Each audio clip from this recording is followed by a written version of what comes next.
Gandhi memorial hall Pyarelal auditorium global summit का आयोजन हुआ, जहां अंतर्राष्ट्रीय मुद्दों पर चर्चा की गई। देश के अलग अलग राज्यों से आए हुए लोगों ने इसमें हिस्सा लिया। विश्व बिगड़ गए हालात को देखते हुए एक ही चिंता का विषय है, जहां रूस यूक्रेन युद्ध पिछले 2 साल से लगातार चल रहा है, और वहीं बात करें इसराइल और फिलिस्तीन की, जहां तीसरे विश्व युद्ध की ओर कदम बढ़ते जा रहे हैं। वहीं अंतर्राष्ट्रीय स्तर पर इसका कोई समाधान न निकलते हुए यह एक चिंता का विषय है।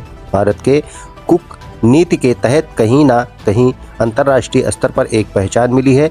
वहीं ग्लोबल समिट में भी एक उम्मीद जताई जा रही है कि भारत इस स्तर पर मध्यस्थता का काम कर सकता है। वहीं पत्रकारों से बात करते हुए Rajesh Yadav, south Asia summit के अध्यक्ष से पत्रकारों ने खास बात की, और उन्होंने बताया कि जिस तरह से आज विश्व के हालात हैं, तो कहीं ना कहीं भारत इसमें एक अच्छी पहल कर सकता है। हम लोगों का सबका भाग्य अच्छा है कि देश की जानी मानी हस्ती आसाम से लेके पूरा यहाँ तक एजुकेशन फील्ड में छाए हुए हैं। महान पुरुष है, इनका आशीर्वाद मिलना बहुत बड़ी बात है। प्रिय रंजन दास त्रिवेदी जी आपके सामने हैं, मैं चाहता हूँ कि आप कुछ पूछें। डॉक्टर साहब, आज ये जो ग्लोबल समिट प्रोग्राम हुआ है, इनके किन मुद्दों को लेके, अहम मुद्दों को लेके हैं जो ये समिट किया गया है? आज का मुख्य विषय ये है कि जितनी दुनिया की समस्याएं हैं वैश्विक, चाहे भारतवर्ष की हो या कहीं और की हो, उसका निदान कैसे होगा।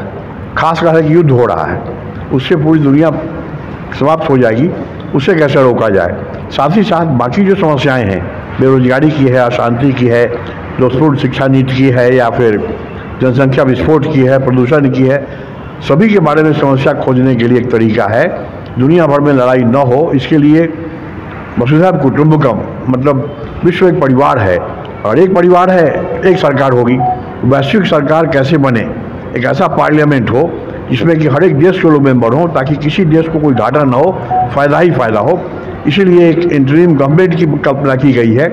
उसके कॉन्स्टिट्यूशन क्या होंगे, जो हमारे सांसद हैं उसके अधिकार क्या होंगे, कर्तव्य क्या होंगे, इस पर चर्चा हो रही है।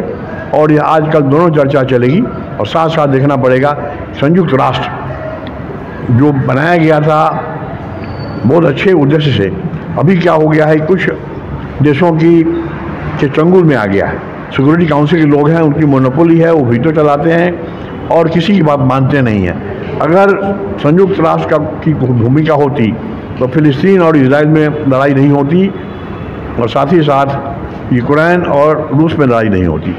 तो क्योंकि संयुक्त राष्ट्र एक बेकार संस्था हो गई है, मृतप्राय हो गई है, उसे जिंदा कैसे करना है, उस पर कैसे सुधार लाना है, यूनाइटेड नेशंस रिफॉर्म्स की बात करनी है, उस पर भी चर्चा हो रही है। कहने का मतलब है कि फ़ायदा ही फ़ायदा है, घाटा कुछ नहीं है।